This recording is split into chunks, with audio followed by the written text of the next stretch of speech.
Welcome back to the USR. Look, we're going to get a little exclusive right now. Very exclusive. This is the time for a special club. Not anyone is invited to this club. Only players, Tyler, are invited to this club.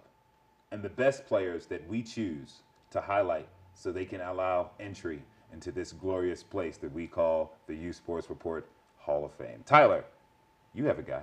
Yeah, let's go ahead and open up the club. I got to go with Dwyane Wade after that stellar performance in Game 1 of that series against Toronto. He has 24 points, 6 rebounds, 3 steals, 2 blocks. Dwyane Wade is the all-time postseason leader in blocks as far as guards go, all-time regular season leader as far as blocks go. He picked up his 100th career playoff win in that one. And you may have seen last week there was videos going around of Dwyane Wade crying during the national anthem in the previous series. Well, we now found out why. Dwyane Wade was listening to an old interview with Prince, and he found out that he was Prince's favorite player. Wow, that is something else. Big stuff. A huge basketball fan, as people know, or they may be going to know after his death. Fantastic basketball fan, and Dwyane Wade is like an amazing, fantastic basketball player. He really is, and he's exciting is the thing, you know, that really drew people to him in the earlier years of his career. We don't see him being such as explosive as he used to be or making those hard cuts, but he still gets the job done. You know, he's nearing the end of his career. I'll give him maybe about, what, 2-3 years left? Maybe. About 2 years. Maybe. But Dwyane Wade's still out there leading the Heat. This is his team down there in South Beach. Dwyane Wade, my Players Club pick for the week. That's a great pick. That's a great pick. My pick is not going necessarily to a player, but a guy who assembles the players. I'm talking about Jerry Reese, the general manager for the New York Giants. Yes, you guys know I'm a Giants fan, but this is completely objective, okay? Jerry Reese lucked out. 2007, he takes over the job from Ernie Accorsi.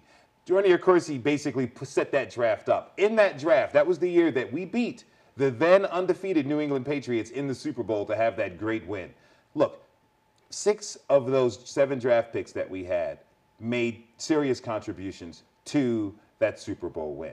Fast forward a few years to 2011, they win a Super Bowl with many of the players that Ernie Accorsi drafted while Jerry Reese was his assistant. Jerry Reese has struck out recently in the draft. Yes, he hit a home run with Odell Beckham Jr. Yes, they were able to recognize the talent of Victor Cruz, and they did well in picking JPP. However, a lot of the other draft picks that the Giants have had have not really panned out. Either they're with the team on a tenuous basis, or they're not with the team at all, or possibly even some of them are out of the league right now. Yeah. But what did he do? He changed with the times, and he got his mind together. The Giants are not ones to spend huge in free agency, and when they do, they usually get a player on the latter side of his career. This year, the Giants spent over $200 million in free agency, picked up a ton of young defensive players who are in their primes, ladies and gentlemen. The oldest one of them all is only 27 years old, so we have some time with them. And as well, he did well in the draft. He was able to come through, get moves, get players who I believe can contribute.